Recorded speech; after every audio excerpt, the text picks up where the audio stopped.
Depuis cet âge-là, je savais pertinemment que je ne travaillerais jamais pour quelqu'un. Le business que tu fais, ce n'est pas le tien. C'est moi qui te l'ai confié.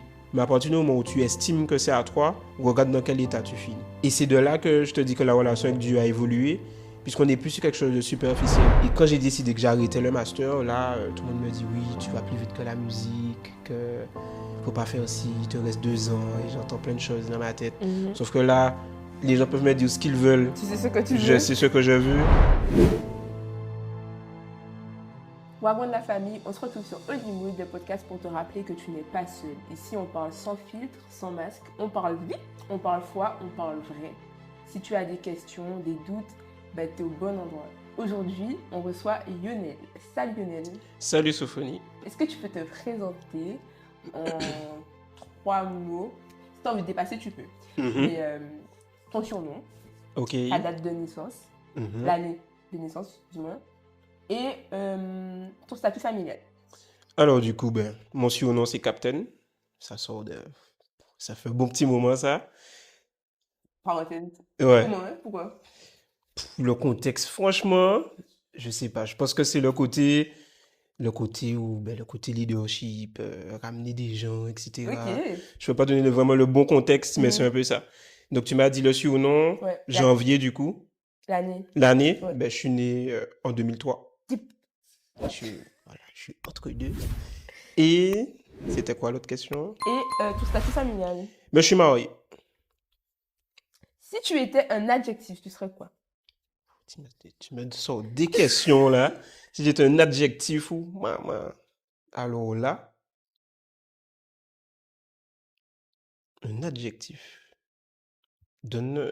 Genre, tu te qualifierais de timide, Oh, non. extraverti, Ouais, plutôt extraverti. altruiste. Extraverti, déterminé. Mais c'est ça, c'est des adjectifs. Oui, ça? en Ça France, rentre oui, dedans? bien Eh sûr. ben, on va dire ça comme ça.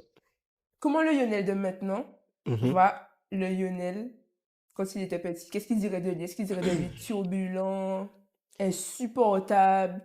Qu'est-ce qu'il dirait? Alors bon, ça dépend des personnes avec Mais qui toi, j'étais. vis-à-vis de toi. Mais moi, si je regarde sur moi plus Oui. petit, c'était plus le côté. C'est pas rebelle, mais en fait, j'avais ma façon de penser. Donc, il y avait un petit côté insolent parce que j'aimais pas qu'on me dise tout et n'importe quoi. Ça veut dire que dans ma tête, si ce que je fais, je trouve que c'est logique et que toi, tu viens m'expliquer que c'est pas logique, on est en problème. Quelle phrase on te répétait souvent? Que des phrases qu'on me répétait à Oui. moi, le seul problème, c'était quand j'étais à l'école, ma maman, quand elle travaillait là-bas, c'était tout le temps, je vais t'envoyer voir ta maman. Et ça, c'était le truc qui avait l'art de m'agacer. Et c'était le côté où tu as toujours quelque chose à dire, tu as toujours un truc à répondre, etc. Tu répondais quoi à ça? Comment? Tu répondais quoi? Je disais simplement que pourquoi c'est sur mon dos qu'on est? On est dans une classe, tout le monde parle, pourquoi c'est Lionel? Taisez-vous. Mais si tu ouvres tes yeux, tu vois que je suis pas le seul à parler. Tu vois? Donc c'était plus le côté où pourquoi tout tournait autour de moi et sous prétexte que ma maman travaille à l'école, forcément, il faut aller la voir. Elle bosse, je suis dans ta classe, tu peux me gérer. T'as pas besoin de... Tout petit là, tu pensais comme ça? Ah, depuis petit, dans ma tête, Incroyable. c'était déjà... Enfin, je trouvais pas la logique entre tu es maître d'école et t'as besoin de ma maman pour faire régner l'ordre dans ta classe. Je trouvais ça injuste. Très, très, parce que pour moi, c'est pas que moi qui parle, etc. Donc, j'avais beaucoup de mal avec ça au départ. Ok. Et c'est au fur et à mesure que j'ai un peu compris pourquoi. Du coup, pourquoi? Je me rappelle, on était en technologie à l'époque. Et il y avait eu encore une même situation où c'est, oui, André, je vais te mettre dehors. Mais j'ai dit, ok. Et je me suis levé et j'ai claqué la peau. Pause. Ne faites pas ça. Ne faites pas ça. Je n'incite pas à la violence, quoi que ce soit. J'explique simplement ce qui s'est passé. Bien sûr. Donc, c'est parce que je crois que tout le monde parlait et c'est sur mon dos encore. Et du coup, ce qui s'est passé, c'est que je lui ai dit, il voulait m'envoyer encore chez ma maman.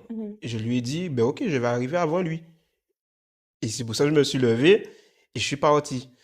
Et c'est après que quand je me suis un peu calmé, qu'on discutait et qu'il m'a expliqué que, André, quand tu es sage en cours, que tu écoutes, que tu es attentif, tu verras que la classe aussi. Par contre, quand tu parles un peu trop, que tu t'amuses un peu trop, ça fait la même ambiance dans la classe. Sauf que moi, je n'ai pas encore capté pourquoi il me disait ça. Mais c'est vrai que ça me laisse un peu réfléchir de pourquoi. Parce que sur le moment, j'ai répondu que mais, tout le monde est grand, tout le monde fait ce qu'il veut. C'est toi qui fais la météo de la... Limite. Mais quand tu es petit, tu ne comprends pas pourquoi c'est à toi qu'on attribue ça. Et justement, ben, cet événement-là a fait que j'ai compris en fait que c'est le leadership qui était déjà là. Tu peux être un leader dans la bêtise, comme tu peux être un leader effectivement dans le travail. Et je remarquais qu'effectivement, lorsque je bossais sérieusement, ben, ça créait un mood où tout le monde travaillait aussi. D'accord. Et que j'ai commencé à être un peu, laisse-moi faire exprès pour voir est-ce que c'est vraiment ça. Et je remarquais que c'était vraiment ça du coup. Et c'est de là que j'ai commencé un peu mieux à assumer ce statut-là. Mais le côté où à chaque fois me faire des remarques, ça me dérangeait encore un peu. Mais c'est au fil du temps que je me suis dit, bon, c'est plutôt une force qu'autre chose. Ok, c'est beau ça. Enfin, je trouve ça beau. Tu parlais de ta maman. Dans quel cadre familial t'as grandi? Moi, j'ai grandi dans un cadre où ben, mes parents étaient là, mariés. Je suis fils unique, du coup.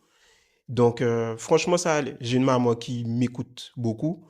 J'ai un papa qui lui va pas forcément beaucoup parler, mais quand il va parler, c'est pour quand même dire quelque chose qui va quand même m'aider à avancer ou autre. Pas très expressif, maman beaucoup plus. Donc, ça a créé...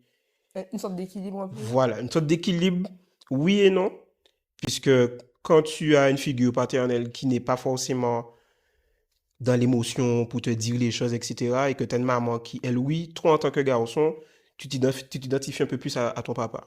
Donc, quand je grandis, c'est vrai que j'avais pas forcément ce côté très expressif au départ.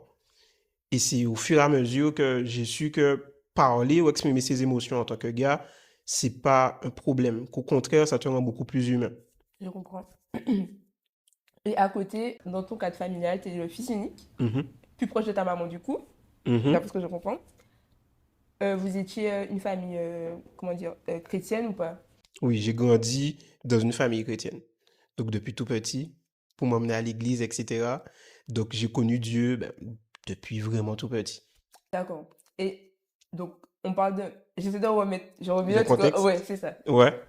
Tu es un petit garçon qui n'aime pas l'injustice, qui s'est posé beaucoup de questions sur pourquoi tout le temps lui, qui fait la météo de la classe, qui est très proche de sa maman,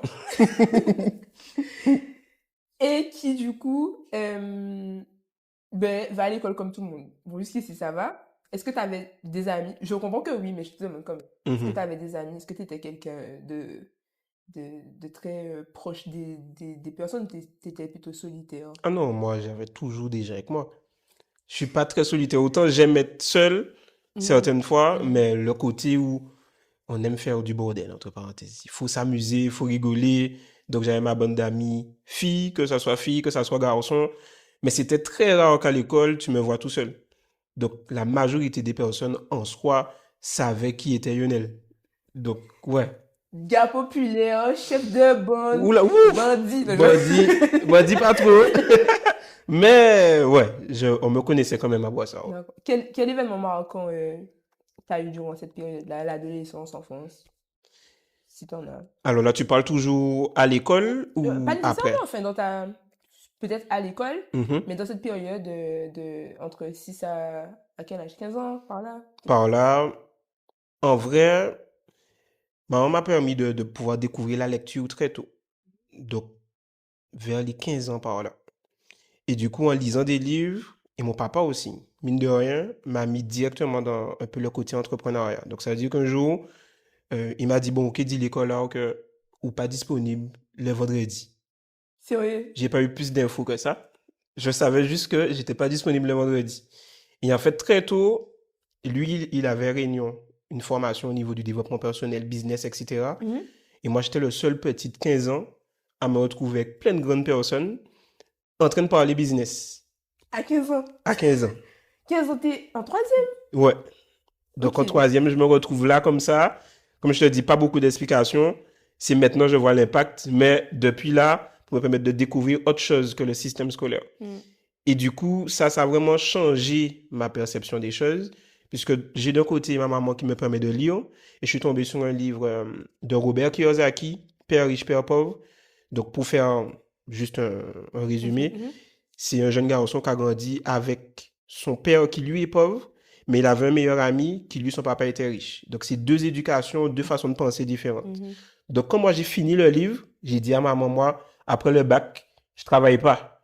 Ça me saoule, je veux pas, l'école me fatigue, je comprends pas pourquoi on me fait apprendre Pythagore, tout ça, comme si que quand j'avais fini, ben, ça me servait à quelque chose de savoir quand Socrate est mort, etc., que je trouvais pas la pertinence des choses. Et là où je dis que ça a marqué un tournant, c'est que depuis cet âge-là, je savais pertinemment que je ne travaillerais jamais pour quelqu'un. Que du moins la finalité des choses, que je serais chef d'entreprise. Chef d'entreprise en quoi? Je ne sais pas. Mais ça ne pouvait pas être pour bosser pour quelqu'un. Ça, c'était rédhibitoire depuis là. Donc, à partir de ce moment-là, c'est quoi ton rapport avec l'école? Mon rapport avec l'école, c'est que bon, faut que j'y aille.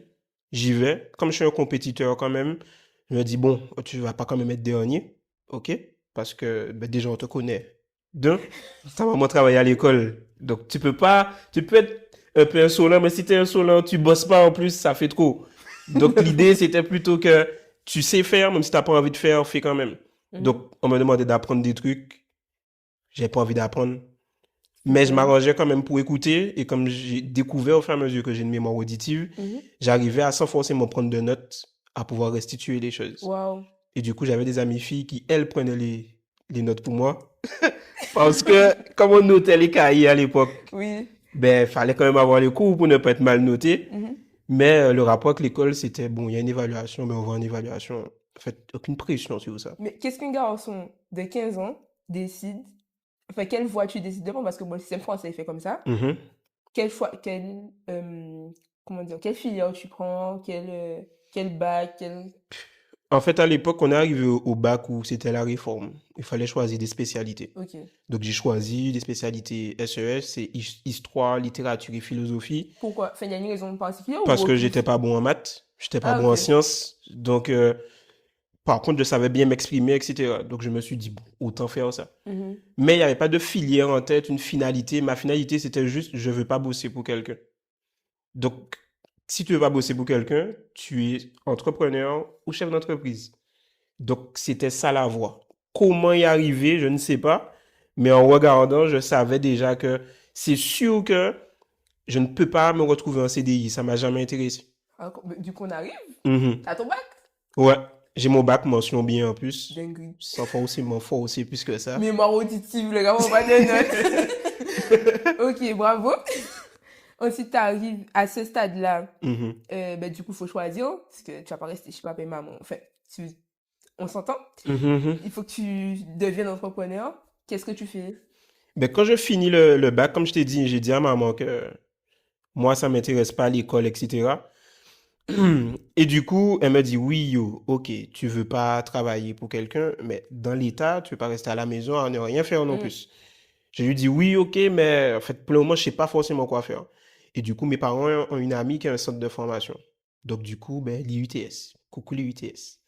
Et c'est comme ça que c'est parti. Je me suis retrouvé avec la directrice qui qui a discuté avec moi pour comprendre déjà dans un premier temps qui je suis, qu'est-ce que j'aime, etc. Et de là, il ressort aussi le côté où moi, j'aime les gens, en vrai. J'aime aider les gens à passer de point A à un point B. J'aime ça.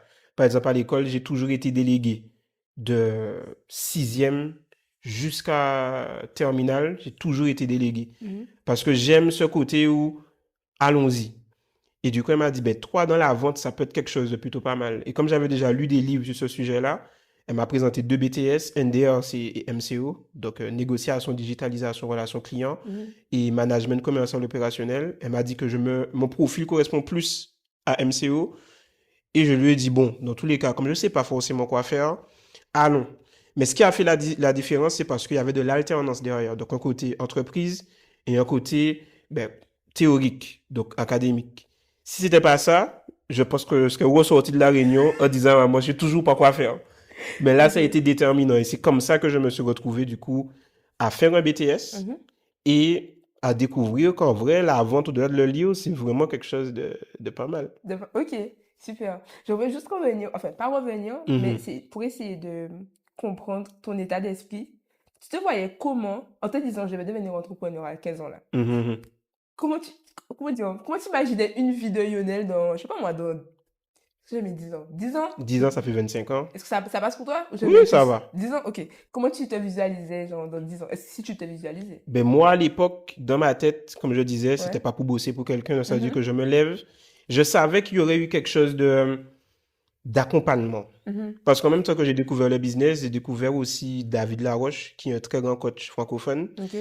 Et en fait, j'ai beaucoup aimé son approche sur tout ce qui est confiance en soi, etc. Donc, dans ma tête, je me voyais avec un groupe de personnes qu'on accompagne, si c'est dans une villa, dans quelque part, où on permet de pouvoir définir les objectifs, savoir où on va, mettre des stratégies en place, accompagner, stimuler ces personnes-là et pouvoir faire un état des lieux à la fin où on est parti d'un point et on arrive à un autre point par la suite.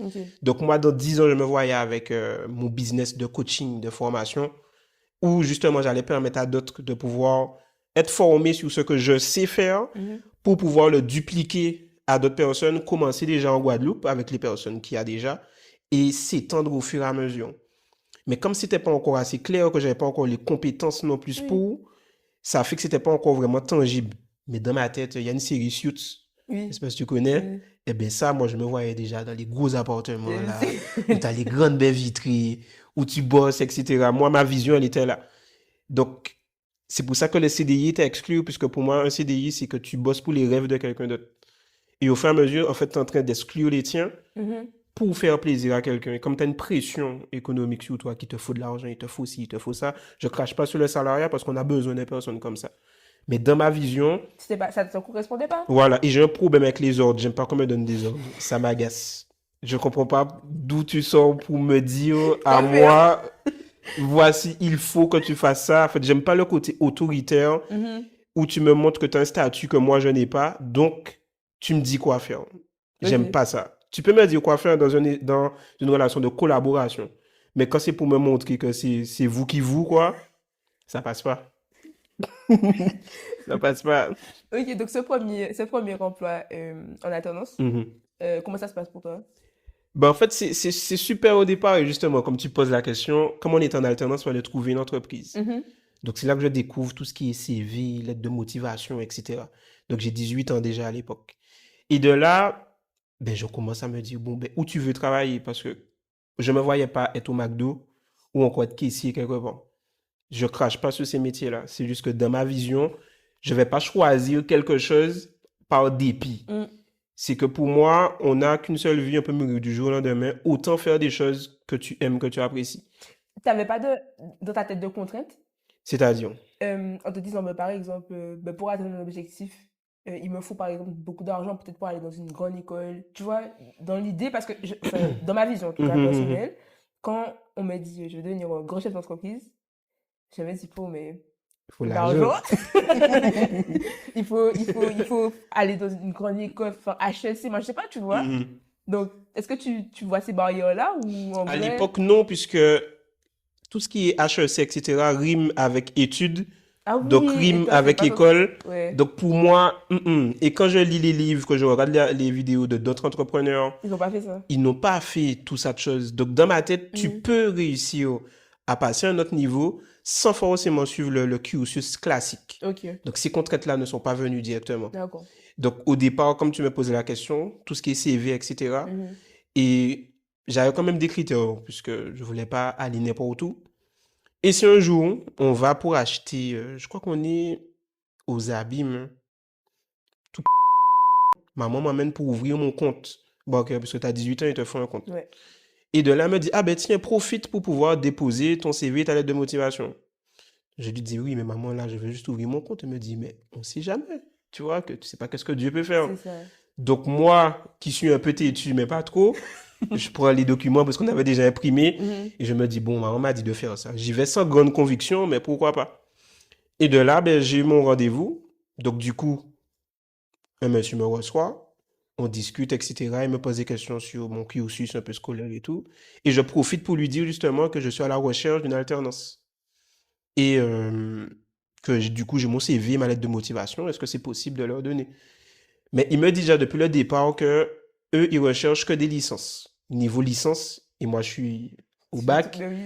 Donc, c'est délicat. Et là, il me dit, bon, mais vas-y, donne-moi quand même, je te promets rien du tout, mais qui sait, peut-être que ça peut passer. Donc, du coup, je lui donne. Et de là, moi, je me dis, je compte même pas sur... T'as déposé pour déposer? Ouais, j'ai déposé, franchement. Et je me concentre sur d'autres choses, je cherche notre entreprise, etc. Et c'est de là qu'on arrive en septembre. Donc, j'ai toujours pas de réponse. Je me dis, juillet, où t'es déjà passé, c'est bon. Et ce même monsieur me rappelle pour me dire que, monsieur André, vous vous souvenez, vous avez déposé votre lettre de motivation ICV. C'est pour savoir est-ce que vous êtes disponible telle date à telle heure. Donc moi, je connais pas la date ni l'heure, mais oui, je suis disponible. Ouais. On va gérer ça avec les parents après. Mhm. Et je me retrouve dans un entretien. Et en amont, il m'a pas donné les questions qu'on allait me poser, mais il m'a donné quelques pistes sur, comme tu es jeune, tu connais pas, de prendre le temps de me renseigner sur l'entreprise, de savoir un peu ce qu'elle fait, depuis quand, de connaître un peu tout ce qui est qualité, tout ce qui est force et faiblesse.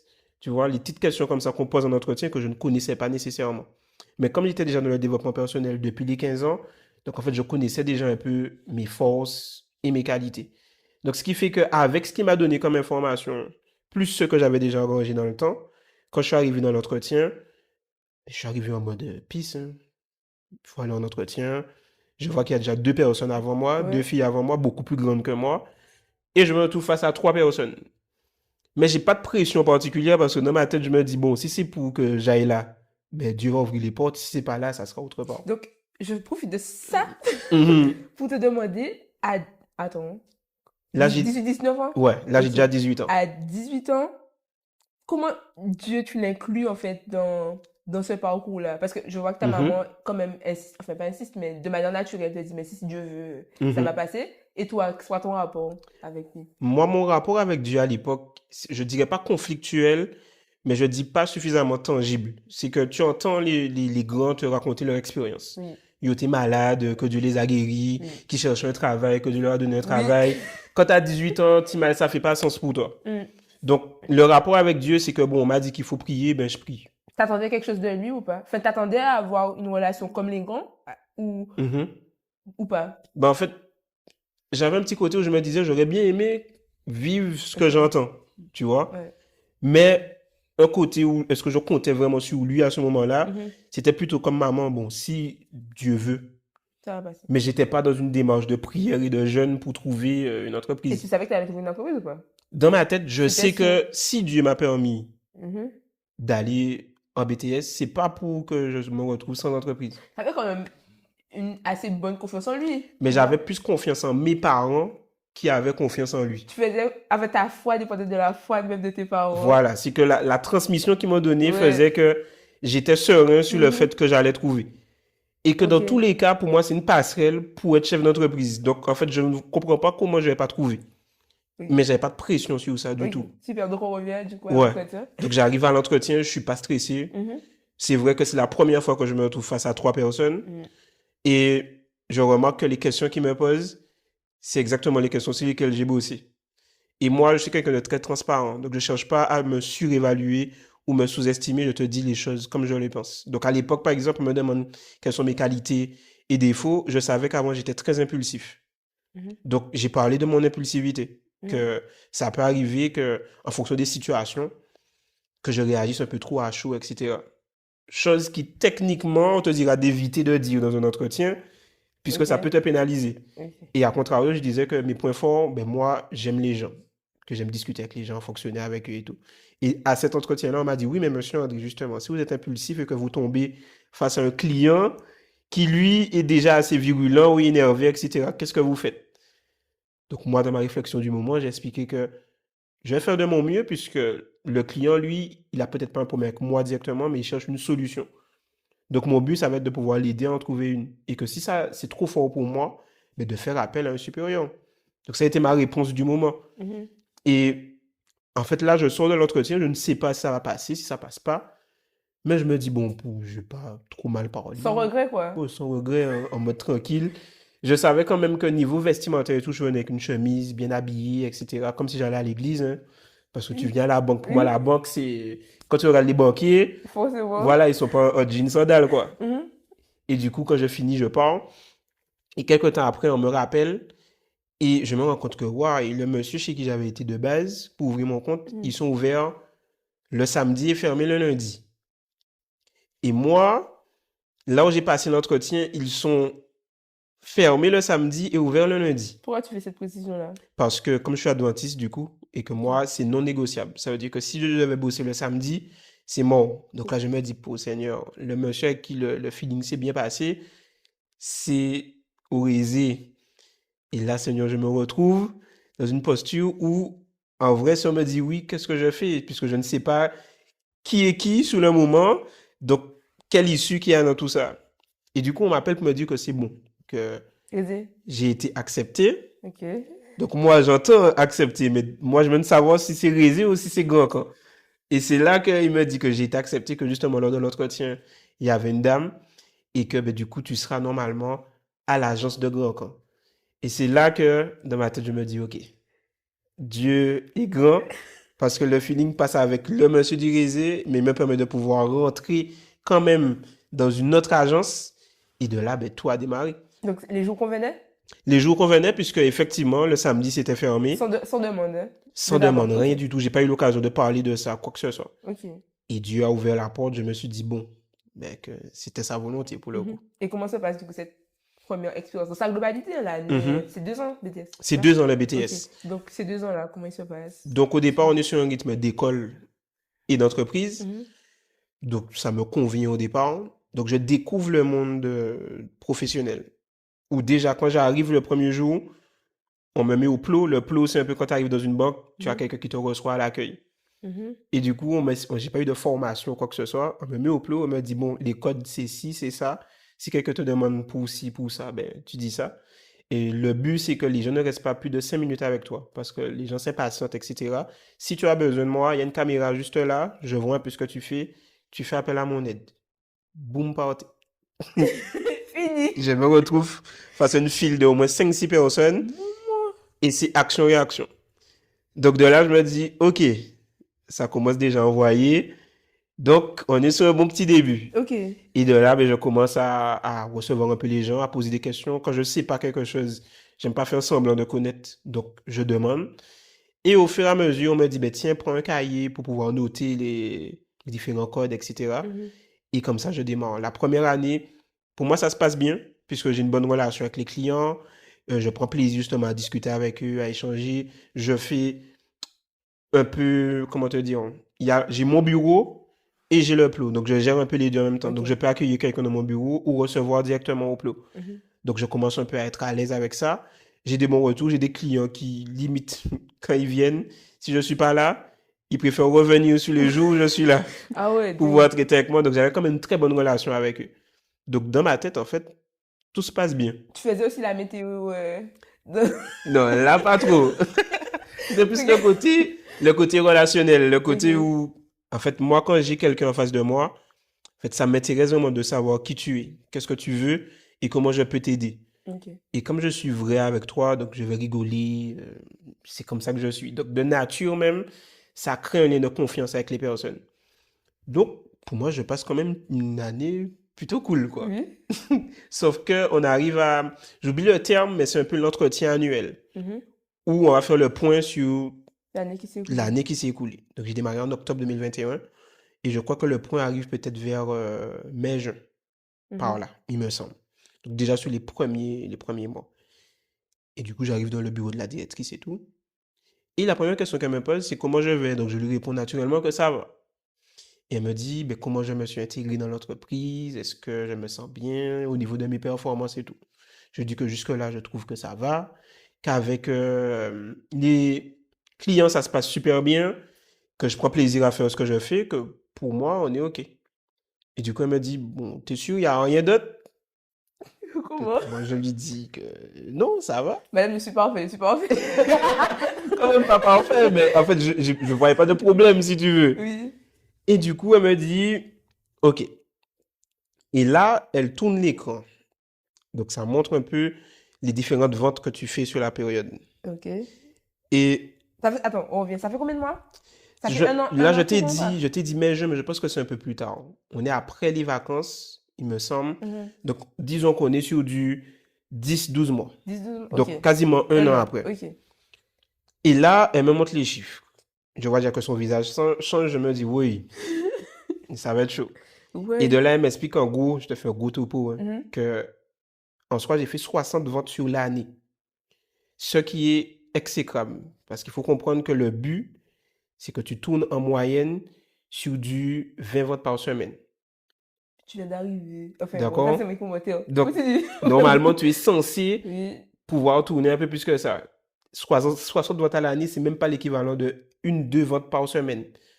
Donc, c'est vraiment nul. Sauf que moi, à l'époque, je ne sais pas. Ben. Bref. Donc, elle me dit que tu as 60 ventes à l'année, etc. Que elle trouve que je ne prends pas le travail suffisamment au sérieux, qu'elle a l'impression que je viens travailler juste pour prendre l'argent et que du coup, c'est tout ce qui m'intéresse. D'accord? Que si elle s'écoute, elle appelle la RH tout de suite et qu'elle fait sauter mon contrat, qu'elle aurait dû choisir l'une des deux filles dont je t'ai parlé tout à l'heure à ma place, que si elle s'écoute, elle me secoue, que si ta maman, elle me secoué, qu'elle comprend pas qu'est-ce que je fais là, que plusieurs fois elle m'a déjà parlé, que elle a débité, elle a débité, elle a débité, elle a débité.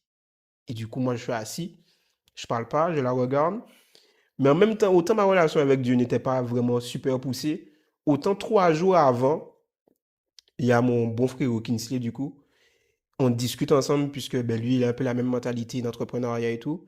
Je lui dis non, frérot, je pense qu'il faut que je me ressaisisse un peu au travail. Je sais pas pourquoi, mais il faut que je sois un peu plus discipliné, un peu plus carré. Que... Ah non, là, je repasse dans une autre dynamique, on y va. C'est comme si Dieu m'a préparé, entre parenthèses, 3 jours avant, puisque c'était le 23, je ne m'appelle plus le mois, mais c'était le 23, et j'ai eu l'entretien le 26, à la situation. Donc, quand elle commence à débiter, c'est pas comme si ça tombe du ciel non plus, mais j'entends ce qu'elle me dit. Et elle finit de parler, etc. Je vois l'énervement dans ses yeux et elle me fait comprendre en gros que si jamais il y a une autre discussion comme ça qui revient et qu'on est dans la même situation, qu'en gros, elle coupe tout ça. Et je me rappelle la seule chose que je lui ai dite à ce moment-là, c'est la première et la dernière fois que vous aurez à me dire ça.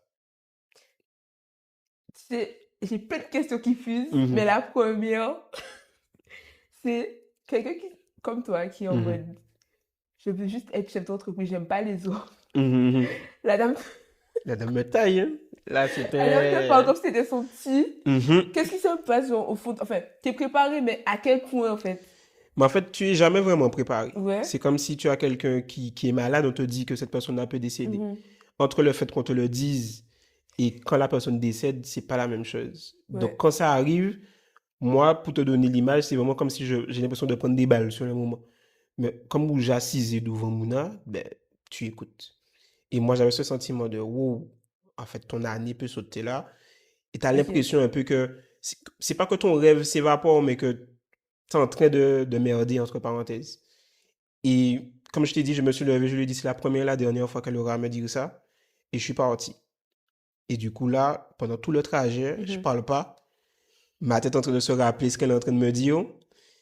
Et je sais pas trop quoi penser sur le moment. Et c'est au fur et à mesure que, par contre, ça a créé une sorte d'énervement. Je dirais pas de la haine, mais de l'énervement contre elle, qui s'est transformé au fur et à mesure dans en qui montrer où ça. Tu vois? En qui montrer où ça. C'était déterminé. Donc, est-ce que ta détermination et ton en qui montrer où ça n'ont pas fait une seule et même émotion? Ben, elles se sont pas rencontrées tout de suite. Ah, d'accord. D'accord. Il y a plus eu le côté un peu. En fait, ça va toucher mon estime de moi-même. Ok. C'est qu'autant j'étais déterminé, je savais où j'allais, autant quand tu as un adulte qui te parle comme ça, j'avais vraiment l'impression d'être une grosse merde. Ouais. Tu vois? Donc, ça a cassé mon estime, ma confiance en moi sur le moment. Ça a duré, disons, 2-3 mois. T'as jamais cherché à lui dire du genre, mais je viens d'arriver, je sors du bac, moi, genre. Enfin, tu savais où tu te manquais. Non? Sur le moment, Ok. tu sais, quand tu prends des paroles comme ça, Non, ok. à part fermer ta bouche, je vois pas trop ce que tu peux essayer de faire ou de dire. Donc, j'ai eu ce moment où j'étais pas bien, j'avais arrêté de faire du sport, etc. Ça m'avait touché mentalement et du coup physiquement en même temps. Jusqu'au moment où Dieu m'a permis de comprendre, puisque dans cette petite relation-là qui pour moi était petite à l'époque, il m'a fait comprendre qu'elle t'a pas dit que des choses contre toi. Et Dieu m'a permis de pouvoir trier ce qu'elle m'avait dit. Donc, elle m'a dit, par exemple, pour être un bon commercial, il faut que tu arrives plus tôt au travail, que tu connaisses ton tableau de bord, que tu saches à combien de ventes tu es maintenant pour savoir combien de ventes tu seras à la fin de la semaine, sur le mois, par rapport à tes objectifs à l'année. Elle m'a donné plein dans ces balles, il y avait des conseils, en vrai. Et j'avais 2 personnes qui m'accompagnaient beaucoup là-bas, qui m'avaient déjà expliqué que quand tu vends, tu t'intéresses au client, mais s'intéresser au client, ça ne fait pas le chiffre. seulement. Il faut savoir associer. J'ai compris ton besoin et te proposer quelque chose derrière. Ok. Donc, de là, Dieu m'a permis de trier et j'ai commencé à retourner dans l'apprentissage. Donc, d'apprendre à mieux connaître mes produits, les connaître par cœur. Donc, je partais avec des brochures à la maison que j'ai pris le temps de bien lire, de bien comprendre, de faire mes propres fiches. Pour une fois que tu travailles, du coup. Ouais, pour le coup. Là, je bossais Ok. parce que il fallait le faire. Mhm. Donc, sur le moment, j'apprends mes affaires par cœur et dans ma tête, c'était vraiment le côté qui montrait où ça. Et là, je commence à envoyer. Donc, ça veut dire que de base, on te demande 20 ventes pour le mois. Mais je tournais à 35-45 ventes la semaine. Et Dieu ouvrait les portes. Donc, ça fait que j'étais à Grand Camp, mais je me retrouvais aussi dans d'autres agences. J'ai eu le temps de faire 4-5 agences. Et chaque agence, chaque directeur voulait que je reste là parce que ses chiffres augmentaient ou la satisfaction des clients, etc. Sauf que moi, à cette époque-là, je suis très sur mes chiffres. Je suis tout ce que je fais, mais je suis pas sur la dame. Donc, ça veut dire que je lui parle pas. C'est bonjour, madame est-elle, au revoir, madame est-elle. C'est tout. Dans ma tête, c'est il faut envoyer. OK? Et là, là, les chiffres commencent à augmenter. Je me retrouve de dernier de l'agence, du coup, à pouvoir être en compétition un peu avec les premiers. Wow. OK? Donc, entre premier, deuxième, etc. Mm. Et Dieu me montre que quand je ne compte plus que sur moi, mais que je lui fais confiance, il me montre les outils, il me montre les façons de procéder. T'as discuté avec lui? Avec qui? Avec Dieu. Pardon, c'est vrai. Avec Dieu? Oui. Ben, dans la période où j'étais pas top, Ouais. ouais. C'est avec lui que je disais, mais Seigneur, je comprends pas. En fait, qu'est-ce que tu veux T'étais m'enseigner honnête? concrètement là? Oui. Puisque ça te fait mal, Seigneur, je comprends pas trop qu'est-ce qui se passe. Je trouve qu'elle a été très dure, ce qu'elle a dit. En même temps, Dieu m'explique que faut pas que je me victimise trop non plus. Mhm. Et à l'époque, ben, il y a ma maman aussi qui est là. C'est- Il y a, à l'époque, j'avais ma copine aussi qui m'accompagnait, donc qui m'écoutait et qui me stimulait un peu à ne t'arrête pas que sur ça. Mhm. Donc, quand je suis rentré dans l'autre dynamique, là, j'allais beaucoup mieux. J'ai repris le sport, j'étais beaucoup plus actif. Et de là, quand j'arrive à la fin de ma deuxième année de BTS, Mhm. par contre, là, je me dis, bon, Jacques est parti, je lui dis tout ce que je pense. Ouh. OK? Donc, je sais que c'est mon dernier jour. Moi, j'étais toujours énervé, même si je ne le montrais pas plus que ça, mais j'avais arrêté de manger avec les gens le midi. Je mangeais tout seul. Je partais manger tout seul. Ah ouais, j'étais focus dans le travail, autant pas TV voyou, en gros. Et du coup, quand je me dis, c'est le dernier, je vais lui dire aussi, je vais lui dire ça. Les deux collègues me disent, non, yo, tu sais pas sur qui tu peux tomber demain. La Guadeloupe est petite. Donc J'avoue. là, quand tu vas péter des balles là, tu sais pas qu'est-ce qui peut se passer. Elle peut te freiner à tel ou tel endroit. Et de là, je m'apaise. Et l'heure de l'entretien arrive. Et du coup, ben, on repasse sur la même base. Hein. Monsieur André, comment ça va? Ça va. Je lui réponds tout sec. Ça a été la semaine, oui. Et j'avais été dans une autre agence. Comment ça s'est passé à l'agence? Ça a été. Parce que je n'avais pas de parler avec elle de base. Et au fur et à mesure, on commence à discuter. Et je sens moi-même un apaisement en moi qui fait que je lui explique la situation qui s'est passée il y a 1 an. Mm. Et je lui dis que elle m'a fait mal sur le moment. Que du moins, ses paroles m'ont blessé. Que ses paroles m'ont fait mal.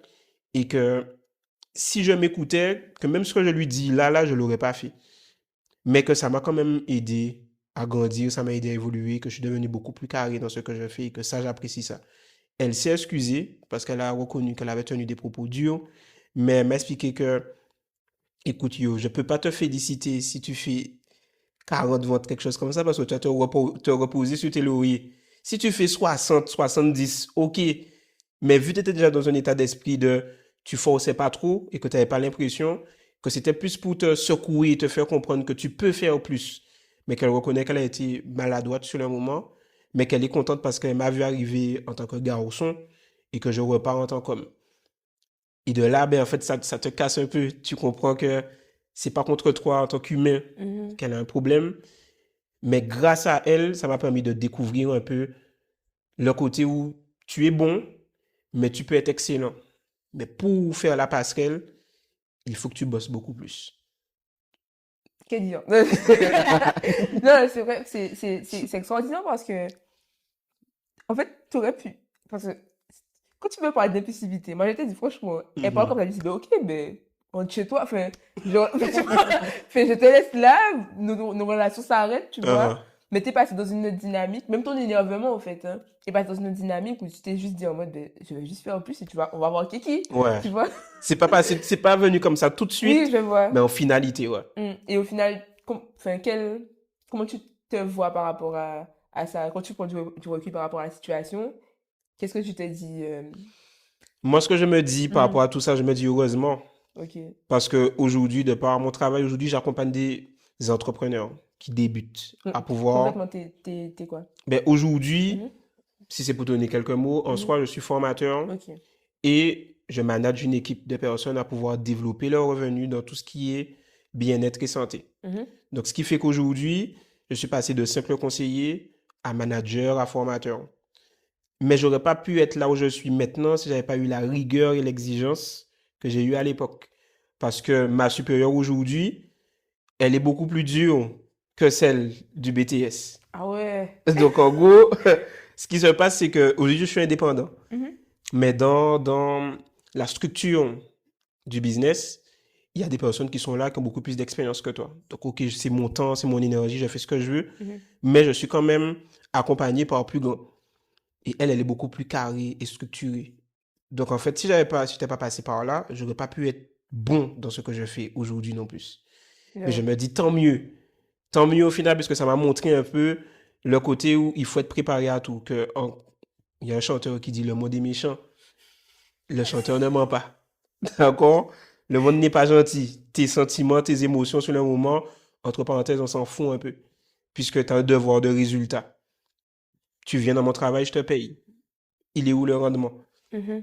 Et en fait, le business, c'est comme ça. Donc, même si je voulais pas être salarié ou autre, mais même en tant qu'entrepreneur, comme tu bosses à ton compte, Mhm. si tu bosses pas carré, C'est vrai. ben, tu as des revenus en Ce sont des freestyle. principes, quoi. C'est des Tout ça. principes que on apprend souvent dans la dureté de la vie, mais qui en réalité te servent. Et moi, Mhm. aujourd'hui, je sais que de là que ça m'a fait mal, et même dans mon travail actuel, il y a eu quand même des périodes où ça m'a fait mal quand même, Mhm. c'était nécessaire. C'est fou. C'est vraiment fou. Enfin, c'est fou, mais quand je dis c'est fou, c'est parce que je trouve ça. Tu sais, l'idée de se dire que, en fait, les périodes dures de ta vie vont te servir pour demain. Mhm. Genre, sur le moment, Tu on vois se pas rend ça plus comme compte tout de ça. suite. Attends. C'est pas Et si possible. j'étais toi, j'aurais dit à la dame, mais ok, bye, genre, on a Ouais. fini. Enfin bon. Et de manière générale, cette expérience-là, le fait que tu aies changé du tout au tout, parce que je Mhm. dirais ça, on passe d'un élève revenir à quand tu étais à l'école, tu faisais le Mhm. strict minimum. En fait, ça s'est répertorié ben, au travail. Mhm. Et cette dame, t'as cette discussion avec cette dame et Mhm. tout change. Est-ce que tout change du coup enfin, sur le point euh, professionnel, sur le point, enfin, l'aspect personnel, qu'est-ce qui se passe? Est-ce que, je sais, enfin, ton entourage change? Est-ce que tu es peut-être plus Mhm. sélectif? Est-ce que ta rigueur dépasse la sphère professionnelle? Ok, Qu'est-ce qui se passe? ok. Ce qui se passe, c'est qu'au départ, Mhm. je reconnais que je me repose sur mes lauriers. Oui. Et ça, c'est quelque chose que je ne vous recommande pas du tout. Quand tu sais que tu sais faire quelque chose et tu peux le faire à 100%, Mhm. il faut le faire. Parce qu'on ne se rend pas compte, mais on duplique nos mauvaises habitudes dans toutes les sphères de nos vies. Donc ça veut dire que si je suis moyen à l'école, faut pas croire que quand j'aurai un business, que ça sera le mien, que je ne serai pas moyen. Si j'ai pris l'habitude de faire le strict minimum, je ferai le strict minimum aussi. Mhm. Puisque le cadre change, mais la personne ne change pas. Donc c'est toi qui te retrouves dans différents lieux. Et c'est après que je me suis dit que, comme je te disais tout à l'heure, heureusement qu'elle m'avait prévenu. Parce que même dans mon business actuel, quand j'ai démarré, on a démarré fort. Donc j'ai démarré avec ma copine, qui est ma femme maintenant. Donc je dis ma femme parce que ma copine me fatigue. Coucou la femme. Donc du coup, on a démarré Oui. avec ma femme et on démarre déterminé dedans. C'est arrivé comme ça, du jour au lendemain, on s'est dit, bon, on teste, on sait jamais. Mhm. Et de là, les premiers mois, franchement, ça envoie. Sauf que j'arrive dans une période où elle bossait toujours, puisqu'elle était en crèche à l'époque.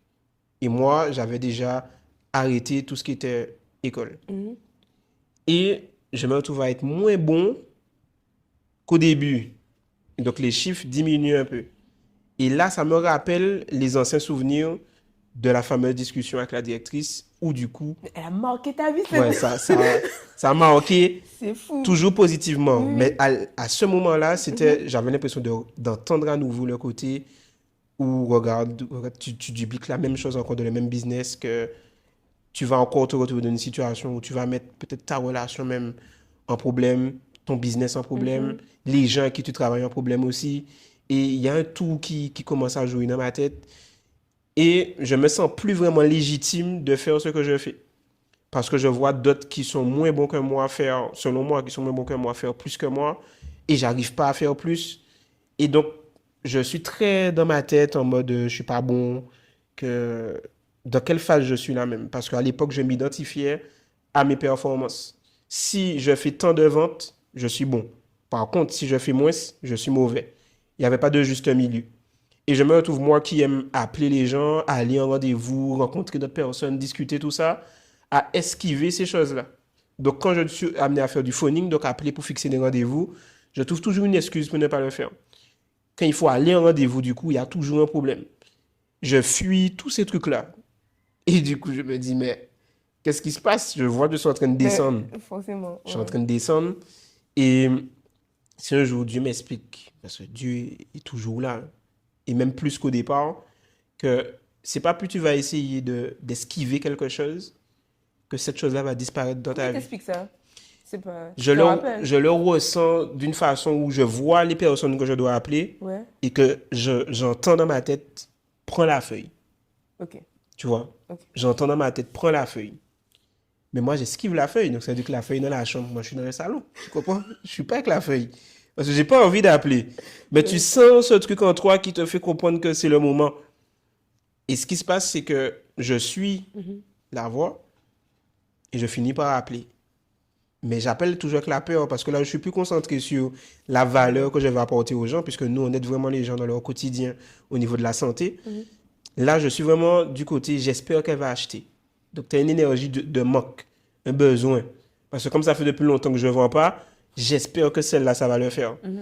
Mais Dieu veut me faire dépasser ça. Le côté où appel et peu importe l'issue, c'est moi qui gère. Parce qu'on avait une petite phrase qu'on aimait bien dire quand on allait en rendez-vous, c'est Seigneur, merci pour la vente. Maintenant que ta volonté soit faite. Okay. Donc, ça veut dire que dans tous les cas, je fais mon maximum. Si ça passe, super. Si ça passe pas, super. Okay. Il fallait que je retrouve ça. Et de là, ben, c'est reparti. J'ai recommencé à appeler.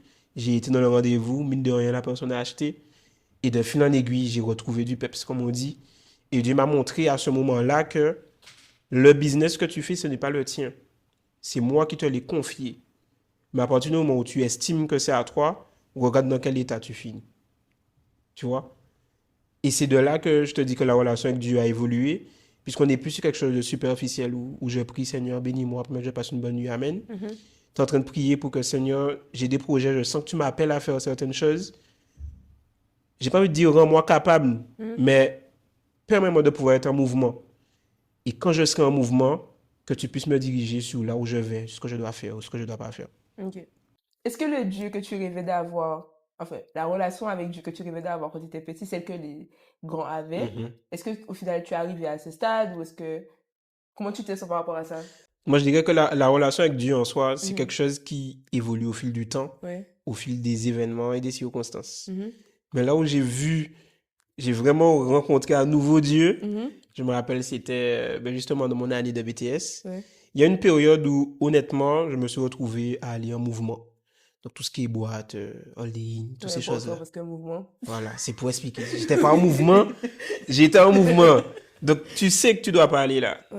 Tu sais que c'est parce que tes parents t'enseignent. Mais... C'est plutôt par rapport à ce que les parents disent ou parce que... De base, c'est par rapport à l'éducation chrétienne que j'ai eue que je sais que c'est pas top. Et puis, tout ce qui est bouillon, les paroles que tu entends dans ces chants-là, ils sont pas en train d'élever Dieu. Après, il y a des bouillons chrétiens. Mais c'est pas si je pense pas que dans tes mouvements, il y en avait. Mais voilà, il y avait pas trop de bouillons chrétiens. Du coup, il n'y avait pas trop de vêtements de bouillons chrétiens. Donc, on n'était pas un samedi matin. Hein?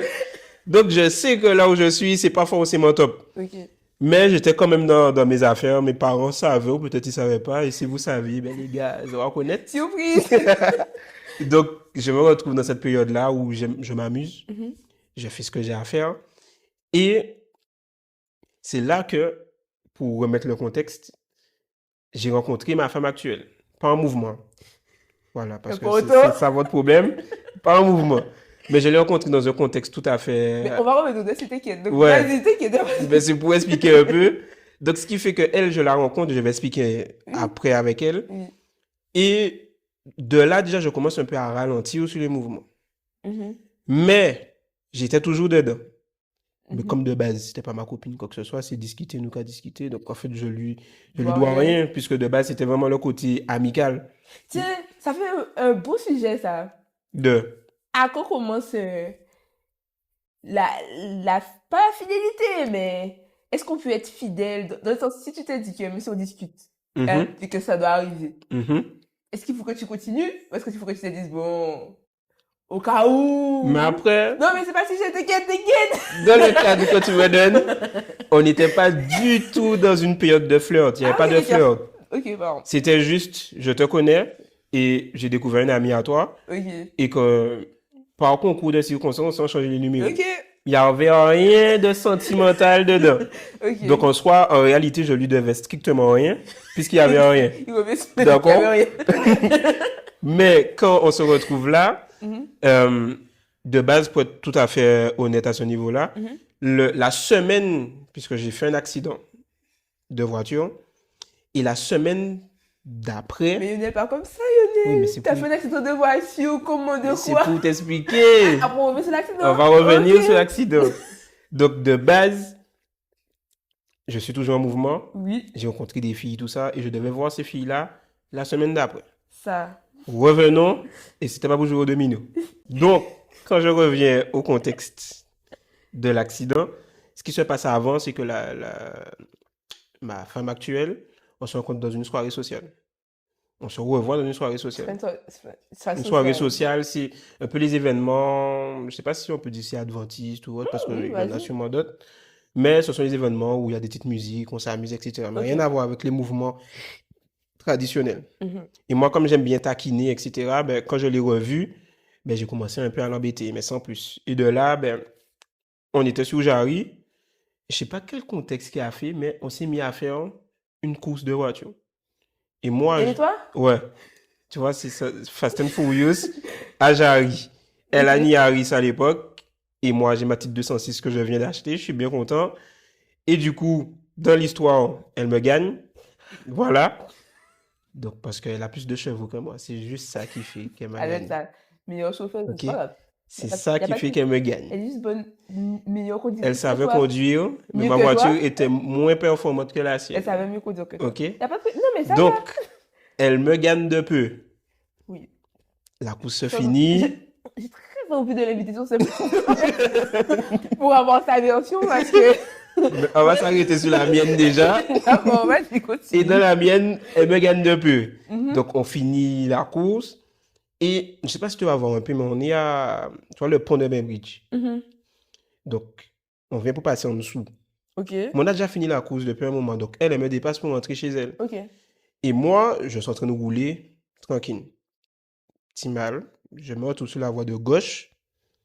On Est-ce est que en tu quelle me direction suis? là? On est en mode comme si on va au gosier. Ok. On vient Ok. pour passer sous le Oui, pont de c'est bon, j'y Bainbridge. suis. Donc, je suis à gauche, il y a la voie de droite, il y a la Oui. bretelle pour monter à Boissard, tout Oui. ça. La voiture, en une fraction de seconde, mon volant fait que tourner tout seul. C'est comme si, imagine que tu es assise avec quelqu'un et que quelqu'un a pris le volant et fait le mouvement pour descendre. Et c'est ce qui se passe. Donc, je suis assis. Honnêtement, sur le moment, j'ai fait, peut-être ça sera coupé, mais j'ai dit, oh putain.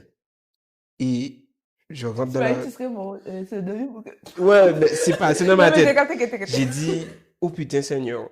Et du coup, la voiture part dans mes mains. Et du coup, je ferme mes yeux, mais je me sens cogner.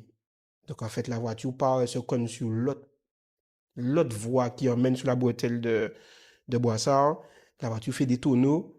Et quand moi, j'ouvre mes yeux, quand je sens que ça a arrêté de bouger, il y a plein de trucs blancs, plein de fumée. Je ne comprends pas qu'est-ce qui se passe. Et il y a quelqu'un qui arrive paniqué près de la voiture, un gars qui voit que j'essaie d'ouvrir la portière, ses deux mains sont sur sa tête, mais il me dit, Poti, mal comprend, nous t'es mort, etc., etc. Sauf que moi, sur le moment, vu que je le vois, je me dis, je suis en vie, donc c'est déjà une bonne chose, d'accord? J'avoue. Et je sors de la voiture, et quand je vois l'état de la voiture, elle est réformée. Mais moi, je sors de la voiture comme si j'étais habillé pour aller à l'église. Donc ça veut dire que j'ai aucune égratignure, rien même. Attends, pour revenir, Il est quelle heure? Parce que je sais que c'est un endroit, normalement, il y a beaucoup de voitures. Il y avait personne sur la route. Mais, Il était peut-être quoi, à 23 heures par là. ok. Il n'y avait personne sur la route. Ok. C'est bizarre, Oui. comme tu dis. Oui. Et je sors propre. Il n'y a rien sur moi, Ok. mais je vois l'état de la voiture. Et ça m'embête que la voiture soit abîmée parce que je l'ai achetée il y a à peine un mois. Et qu'à l'époque, j'ai fait un petit crédit de 5 000 € que je devais payer sur mes 2 années de BTS. Ok. Et je me retrouve sans voiture. Il faut que je bosse. Et je me dis, regarde, qu'est-ce qui est en train de se passer? Sur le moment, je suis plus emmerdé pour la voiture que moi qui viens de faire un accident. De ouf. Et du coup, ben, j'appelle maman et tout. De base, je vais appeler papa. Parce que maman, c'est émotion, c'est sensation, ouais. c'est... Oui. C'est beaucoup comme Voilà.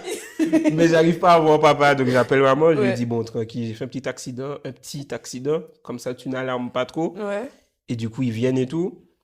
Et elle a pas vu en fait ce qui s'est passé. C'est moi qui l'ai appelé pour lui dire que ben, j'ai fait un accident après que tu sois parti, etc. Et de là, elle revient. Et pourquoi je dis que c'est une première rencontre avec Dieu, c'est que c'est le après. C'est que Dieu m'a permis de voir que, en fait, il a coupé mon ballon. Il savait que j'étais déjà trop dans des bêtises et que j'allais potentiellement faire de plus grosses bêtises. Mm. Et comment en pas attendre, en pas comprendre, eh bien, il est passé par l'accident. Et moi, la leçon que j'ai prise de ça, c'est comme s'il me disait, regarde, tu aurais pu mourir. Mais regarde ton état et regarde la voiture. Tu vois? C'est en mode, j'espère que là, tu vas comprendre. Il te dit pas plus. Mais de là, j'ai compris que, OK. Et comme dans tous les cas, j'étais déjà à pied, je pouvais aller nulle part. OK. Donc, tout ce qui est mouvement, tout ça, c'était fini. Tout ce qui était forme, etc., ben, c'était fini aussi. Et du coup, c'est elle qui venait me récupérer chez moi. Elle habitait du coup aux Abîmes. Quelle femme. Elle venait me récupérer. Quelle femme, comme tu dis. Elle montait me récupérer au gosier pour m'emmener travailler. Donc, elle me déposait, elle me récupérait. Parfois, je gardais la voiture, je la déposais au travail. Je la récupérais après, on déposait. On a eu longtemps une seule voiture qui faisait le nécessaire.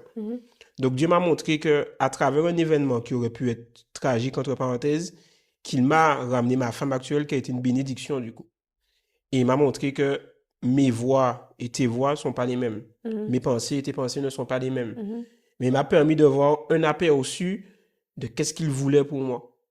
Et c'est de là que tout a changé. Et au moment de l'accident, enfin, c'est un petit retour, en fait, tu t'inquiètes pour la voiture parce que tu viens de faire un crédit sur la voiture. Et il n'y a rien d'autre. Je veux dire que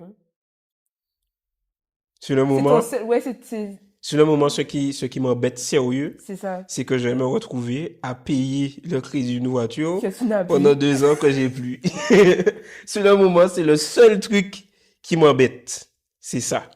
Ok. Ensuite vient le fait qu'effectivement, vu l'état de la voiture, et Dieu me montre aussi que c'est mon côté chauffeur qui est le plus abîmé sur tout le reste de la voiture. Mais toi, t'as rien. Et moi, j'ai rien du tout. Que dalle. Ok. Donc, on revient sur... Ça, c'était bon pour moi pour que je puisse vraiment comprendre l'état d'esprit parce que tu parles là maintenant avec du recul en me disant que Dieu t'a montré que au roi de toi, au roi de la voiture, c'est toi que je vais arrêter. Ouais. Tu t'es arrêté et tout. Donc, vas-y, continue. Et c'est à ce moment-là que, comme je te dis, tout a changé, que je me suis rapproché davantage de lui, parce que j'étais très emmerdé de voir que je paye des trucs. Mais après, je me dis, c'est les conséquences. Ouais. C'est un peu comme David dans la Bible, pour ceux qui connaissent, ben, il a été prendre la femme de l'autre. Dieu l'a puni avec l'enfant. Donc, tu as ces petites choses-là où tu te dis que, en fait, j'assume les conséquences de mes actes. Mais en même temps, Dieu bénit, puisque j'étais déjà dans la deuxième période où beaucoup plus focus dans le travail, C'est ça. où je vois que les choses avancent. Dieu me ramène ma femme actuelle, donc il me montre que toutes les autres femmes ne voudront pas celle-ci. Donc, arrête de rentrer dans des bêtises, entre parenthèses. Et c'est là que les choses ont commencé à se structurer davantage, ce qui fait qu'on a commencé à entreprendre aussi ensemble et à pouvoir se rendre compte qu'on est capable de faire beaucoup de choses. Et que franchement, si moi j'ai un conseil à donner aux hommes en général, c'est que on peut penser que l'herbe est plus verte ailleurs. Qu'il y a toujours eu des belles femmes partout où on va aller. Mais le truc, c'est que tout ça là, c'est fait pour nous distraire. Et pour moi, un homme est un homme quand il est complété avec une femme. Parce que quand moi, j'ai eu ma femme actuelle, je me sens déjà beaucoup plus ancré, beaucoup plus focus sur là où je fais. Parce que la façon dont moi, je vais réfléchir et la façon dont elle va ajuster un peu mes réflexions, etc. Parfois, en tant que gars, ça peut te choquer aussi. Bon. Mais c'est nécessaire. Et moi, je me dis que peut-être je me serais retrouvé dans des bêtises avec d'autres filles. Mais mais le contraste entre la vie que j'aurais eue et aujourd'hui, je suis marié, j'ai 23 ans, j'ai déjà mon chez moi et les choses avancent. Je me dis que, je me dis que, Seigneur, heureusement que ça se soit passé comme ça, du coup. Donc, en fait, en gros, c'est ça. Et depuis, donc, que tu t'es marié, Mhm. comment ça se passe avec Dieu, concrètement? Comment vous l'incluez dans vos projets? Parce que du coup, maintenant, vous êtes tous les deux entrepreneurs. Mhm. Donc, comment on intègre Dieu? Une journée, je sais pas si je peux te demander ça, mais une journée type, Ouais, avec. Lionel, sa femme, Mhm. et, Ouais. et Si tu veux une journée type, oui, c'est plus du sens où, de base, elle bossait, comme je t'ai dit, oui. mais elle a quitté le salariat pour ça. Mhm. Et moi, à l'époque, au-delà du BTS, j'ai passé un bachelor, Ok. j'ai commencé un master aussi. Donc, Pourquoi il ne voulait pas d'études? je voulais pas, mais en fait, tu sais, quand tu as maman, papa, tati qui te font comprendre qu'en gros, tu es capable de faire C'est plus, ça. mais tu rentres dans le rythme. Mhm. Et du coup, c'est ma même femme-là qui m'a fait comprendre que, en gros, qu'est-ce que tu aimes? Est-ce que ce que tu fais maintenant dans ton activité, si tu compares au master, qu'est-ce que tu choisis? Et là, je me suis dit que, honnêtement, je choisis ce que je fais maintenant. Et quand j'ai décidé que j'arrêtais le master, là, tout le monde me dit, oui, tu vas plus vite que la musique, que faut pas faire ci, il te reste 2 ans, et j'entends plein de choses dans ma tête. Mhm. Sauf que là, les gens peuvent me dire ce qu'ils veulent. Tu sais ce que tu Je veux? sais ce que je veux. Même quand j'ai décidé de me marier, mais te marier à 23 ans, on m'a déjà dit oui, mais t'as pas encore découvert la vie. T'as pas encore fait assez d'expérience.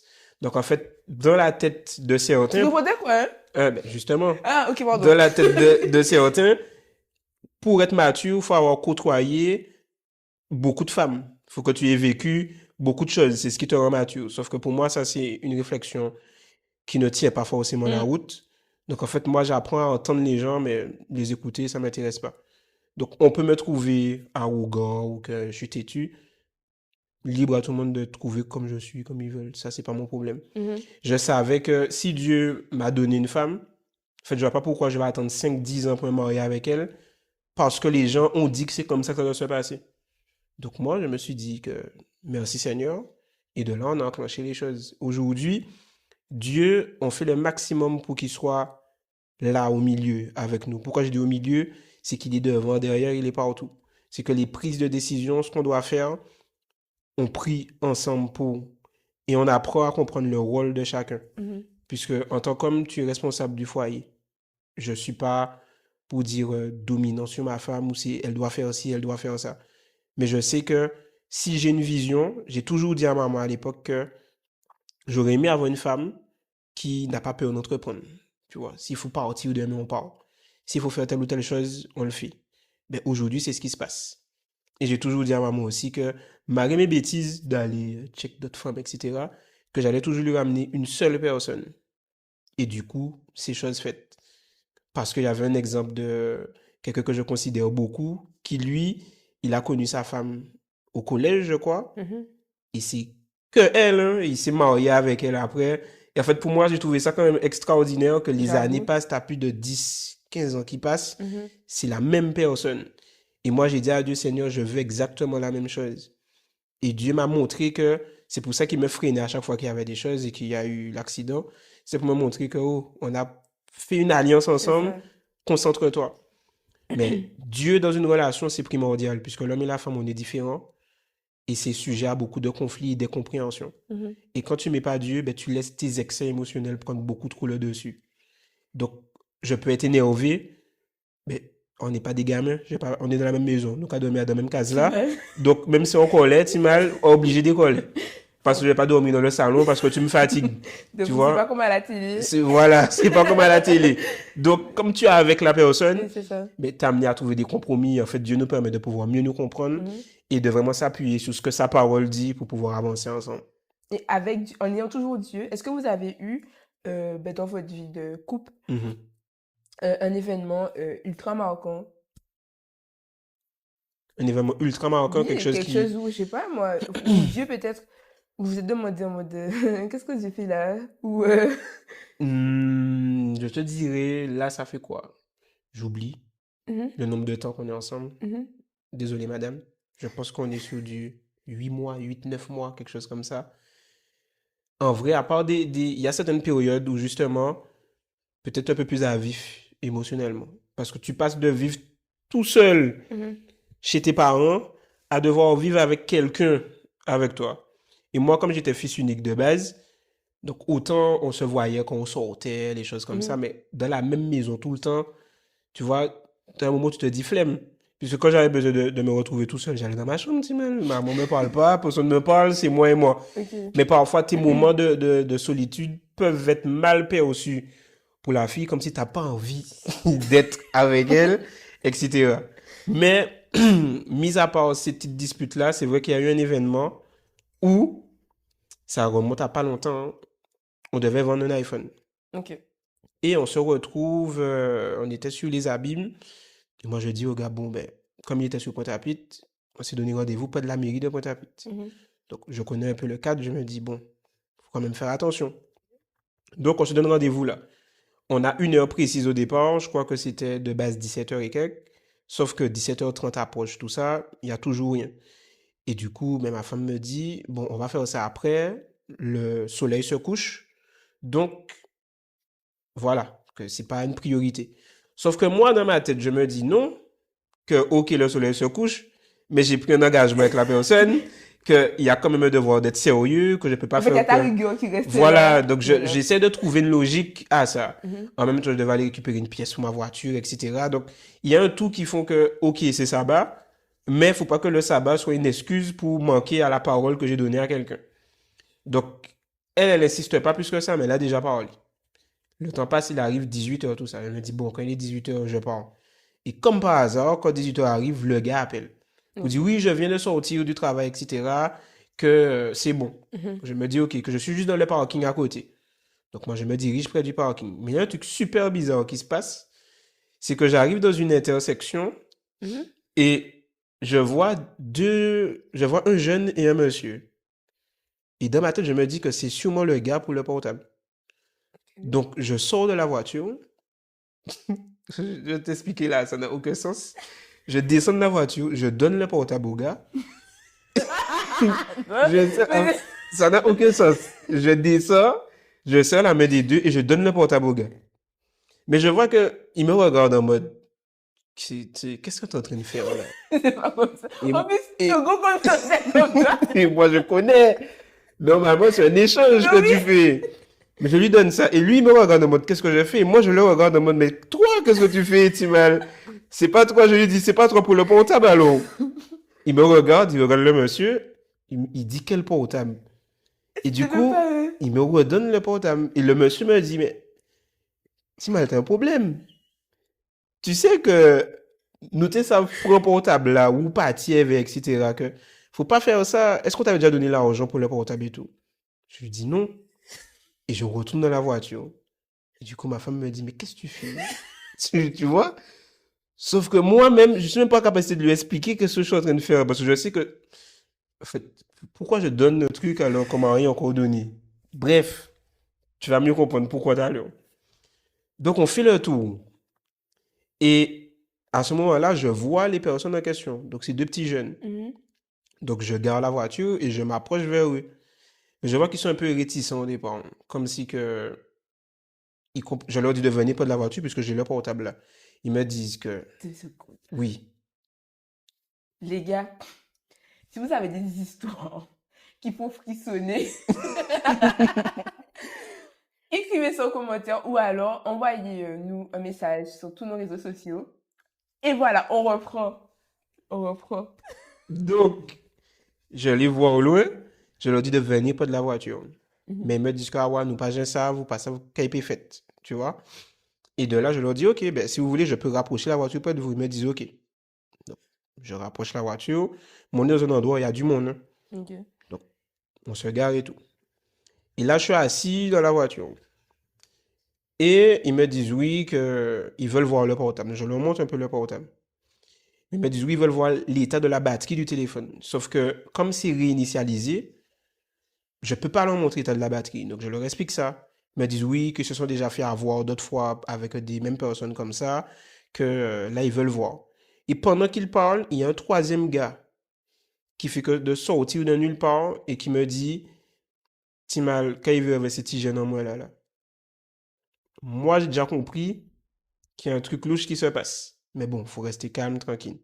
Donc, je lui dis, bon, c'est qu'il me posait telle ou telle question, sauf que je ne peux pas répondre sur telle ou telle chose. Il me fait comprendre que, bon, il n'y a pas de problème avec ça, que ce n'est pas son problème, de trouver une solution, parce que ça fait déjà trop de temps que je discute avec eux là, qui veut, ben, une réponse, quoi. Et donc, du coup, je lui explique que, ben, dans tous les cas, si ça ne vous convient pas, qu'il n'y a pas de problème, qu'on va faire autrement. Et il me dit déjà, qui portable ou ni? Donc, je lui montre le portable que j'ai. Il fait, Et à ce moment-là, il se rapproche près de T'es dans la voiture, toujours Je là. suis dans la voiture, Tu parles toujours. avec eux en mode.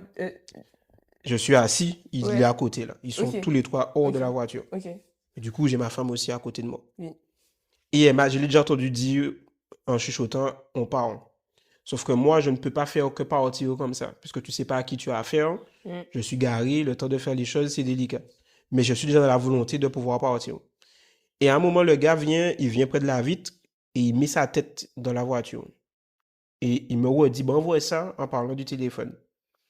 Et le temps que ça se fasse, quand il m'a dit ça, il a attrapé mon bras. Donc, il attrape mon bras et pendant qu'il attrape mon bras, il y a l'autre, un des petits jeunes qui était là, qui met son fusil sur ma tempe. Et sur le moment, je réalise ce qui est en train de se passer.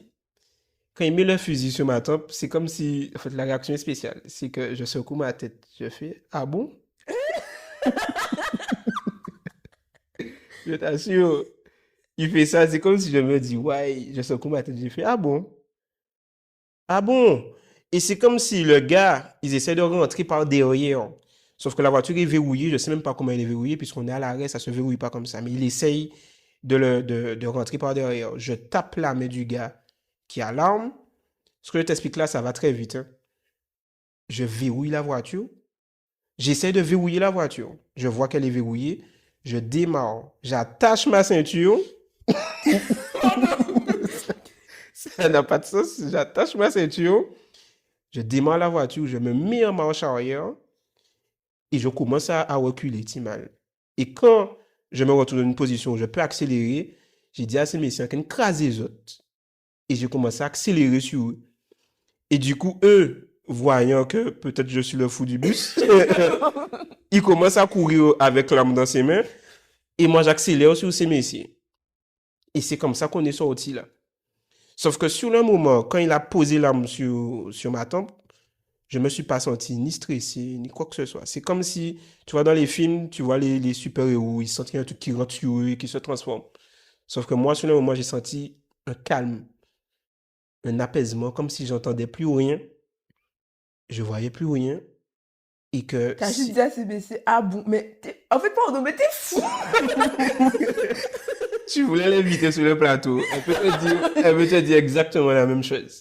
Sur le moment, c'était, ah bon? Ah bon?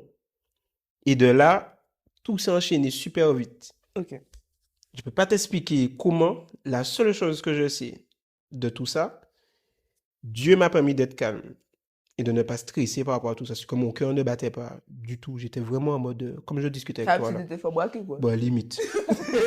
Mais Dieu m'a apaisé. Mais les leçons que je retiens de cet événement-là, c'est de 1, les gars, écoutez vos femmes.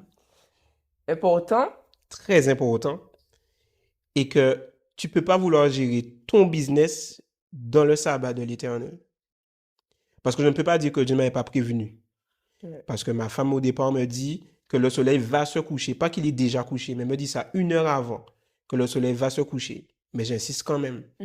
Et là, je t'ai dit que le truc bizarre que je fais avec les garçons là, que je sors, je leur donne le téléphone, mais en fait, je pense que Dieu m'a un peu précipité à le faire. Parce qu'avec du recul, si ça s'était pas passé comme ça, j'aurais été moins attentif et moins véatif. Ça se trouve, je serais peut-être descendu de la voiture et j'aurais discuté avec les petits jeunes, j'aurais voulu leur donner le téléphone et là, il serait arrivé sur moi, ça n'aurait pas été la même histoire.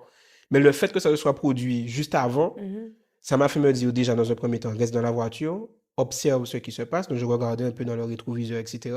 J'étais beaucoup plus en alerte. Donc même dans la bêtise, entre parenthèses, Dieu nous accompagne, du moins il nous protège. Aujourd'hui, je sais que même si j'ai du business à faire, je ne suis pas disponible le vendredi après-midi. C'est fini. C'est mort, parce que je ne cherche pas non plus à me retrouver calme comme je l'ai été lors du braquage. C'est ça. Mais Dieu te montre que quand tu t'occupes de mes affaires, je m'occupe des tiennes. Que moi, j'aurais beau me précipiter, je me dis, bon, pour un petit 650 €, tu m'as m'occuper de vie. Alors que Dieu, il ne joue pas à 650 €. Lui, il joue sur un projet, il joue sur un avenir. Et que plus on se préoccupe de nos affaires, c'est paradoxal, mais moins nos affaires marchent. Et moi, c'est ce que je retiens de ça. Et de surtout faire attention à Potapit. Ça, c'est bon. À 23 ans, vivre des trucs comme ça, c'est une dinguerie. Si tu devais tout de suite là écrire un livre, lui donner un titre, c'est quoi le titre? Le titre du livre? Oui.